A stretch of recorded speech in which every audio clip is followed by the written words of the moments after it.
Meus amigos e amigas, dia 11 de julho a igreja celebra uma festa muito importante, a memória do grande São Bento de Núrcia. Por que eu gostaria de falar aqui alguma coisa sobre São Bento? Porque São Bento é considerado o pai da Europa, o patrono de toda a Europa. Por quê? Porque São Bento, que viveu no século V, dos anos 400 a 500, na cidade de Núrcia, na Itália, ele foi praticamente quem começou, ou quem estabeleceu de maneira forte, né, no Ocidente, os mosteiros. Os mosteiros começaram lá no Oriente, lá no Egito, por volta aí do ano 280, 270, com Santo Antão, São Pacômio, Santo Antônio do Deserto, né?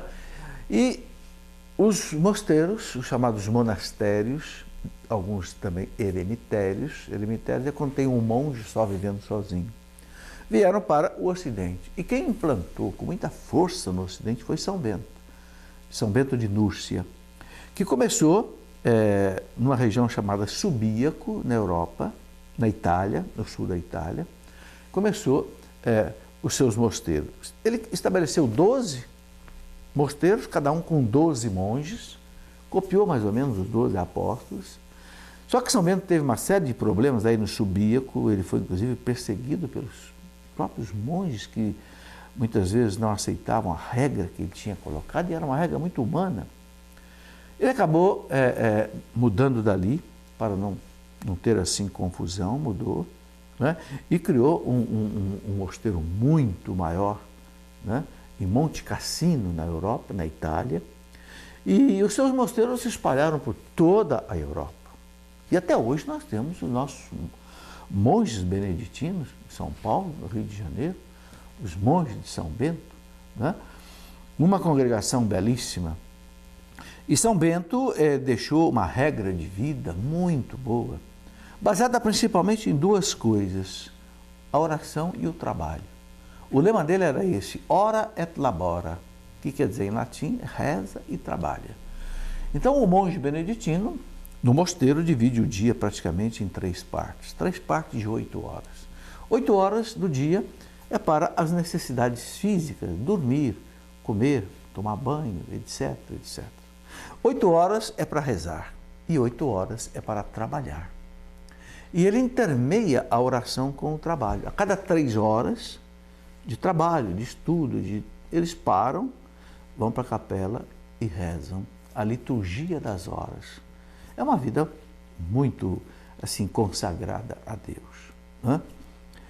E os mosteiros de São Bento foram importantíssimos porque nós sabemos que no século V o Império Romano desabou, no ano 476, né? O último rei romano, Rômulo Romano, foi derrubado por aquele bárbaro chamado Odoacro, né?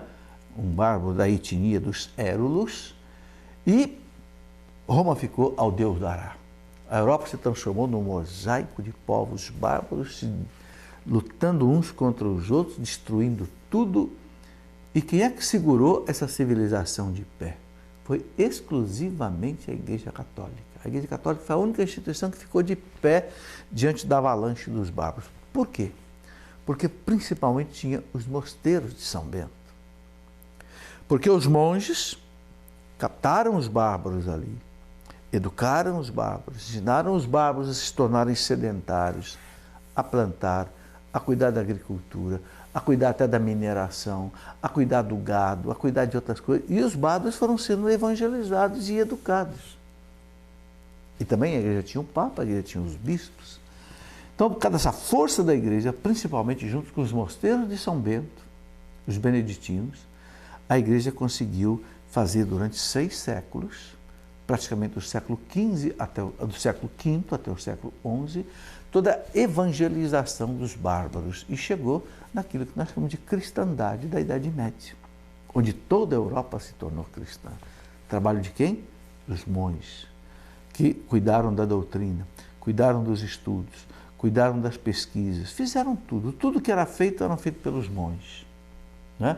Praticamente durante 6 séculos da história da humanidade.